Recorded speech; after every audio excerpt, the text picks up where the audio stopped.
প্যান্টের পকেটে করে হেরোইন পাচার করতে গিয়ে ধরা পড়ল এক যুবক। অভিযুক্তের কাছ থেকে 180 গ্রাম হেরোইন উদ্ধার হয়েছে। মুর্শিদাবাদ জেলার ভারত বাংলাদেশ আন্তর্জাতিক সীমান্ত লাগোয়া রানীনগর থানা এলাকায় অভিযান চালিয়ে পুলিশ ওই পাচারকারীকে গ্রেফতার করে। ধৃত যুবকের নাম রফিকুল ইসলাম, বাড়ি রানীনগর থানা কাহারপাড়া রায়জতপাড়া এলাকায়। ড্রাগস পাচার নিয়ে গোপন সূত্রে খবর পেয়ে অভিযান চালান রানীনগর থানার ভারপ্রাপ্ত আধিকারিক রবীন্দ্রনাথ বিশ্বাস ও তার দল। সীমান্ত লাগোয়া রানীনগর থানা এলাকার মোহনগঞ্জ মোড়ে অভিযান চালিয়ে ওই যুবককে গ্রেফতার করা হয়। তাকে তল্লাশি করে প্যান্টের পকেট থেকে 180 গ্রাম হেরোইন উদ্ধার করে পুলিশ।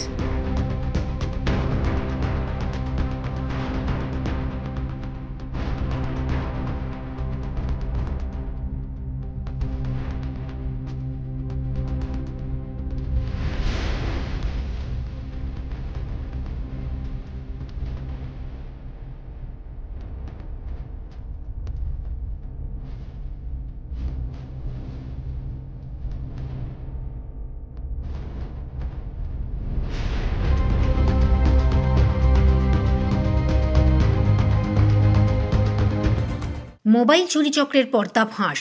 30টি মোবাইল সমেত গ্রেফতার এক মোবাইল চুরি চক্রের পান্ডা। তার কাছ থেকে মোবাইল ছাড়াও একটি ল্যাপটপ, একটি ট্যাব, কয়েকটি পাওয়ার ব্যাংক, মোবাইল পার্টস উদ্ধার হয়েছে। দুর্গাপুর সেন মার্কেটের কাছে একটি মোবাইলের দোকানে চুরির ঘটনার তদন্ত করতে গিয়ে ওই ব্যক্তিকে গ্রেফতার করে কোক ওভেন থানার পুলিশ। নৈমিত্তিক কাজ, এটা তো রিকভারি করা হচ্ছে পুলিশের প্রাথমিক কাজ, এবং এ ব্যাপারে কোক ওভেন থানার ওসি এবং তার যে টিম পুরো থানা, তারাই এই চোরাই 31টা মোবাইল, একটা ট্যাব, একটা ল্যাপটপ রিকভারি হয়েছে, তাছাড়া 2টো মোটরসাইকেল। তার মধ্যে 7টা মোবাইল ফোন হচ্ছে আপনার মিসিং, আর বাদ বাকি 24টা মোবাইল ফোন, একটা ট্যাব, একটা ল্যাপটপ, এগুলো হচ্ছে সমস্ত স্টোলেন প্রপার্টি হিসেবে রিকভারি হয়েছে, এবং তাদের এগুলো সব কেস হয়েছে। আর 2টো মোটরসাইকেল, এগুলো সমস্ত কেসের মোটরসাইকেল চুরি হয়েছিল, এগুলো রিকভারি হয়েছে।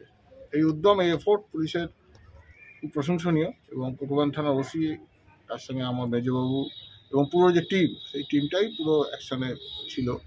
ওই কজন আটক হয়েছে?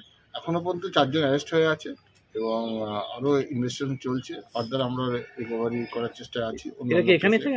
না, সব বাইরে ক্রিমিনাল, এরা বিভিন্ন জায়গা থেকে আসছে, এবং তারা বাঁকুড়া ওইসব দিক থেকে এসেছিল। কয়েকটা মোবাইল আমাদের উড়িষ্যা থেকে আমরা ট্র্যাকিং করে ওসি আনিয়েছে, মানে মোবাইলগুলো মিসিং হয়েছিল, উড়িষ্যা পর্যন্ত চলে গেছে, ঝড়সুগুদার কাছাকাছি, সেই জায়গা থেকে আনা করানো হয়েছে। এগুলো আমরা তাদের রেসপেক্টিভ তাদের প্রপার ভেরিফিকেশন, আইডেন্টিটি সব নিয়ে এস্টাবলিশ করে তাদের হাতে তুলে দেওয়া হয়। এটা একটা আমাদের সাফল্য, এবং তার সঙ্গে এটা হচ্ছে আমাদের একটা প্রাথমিক মডার্ন পুলিশিং এর মধ্যে এটা হচ্ছে কমিউনিটি পুলিশিং বলা হয়।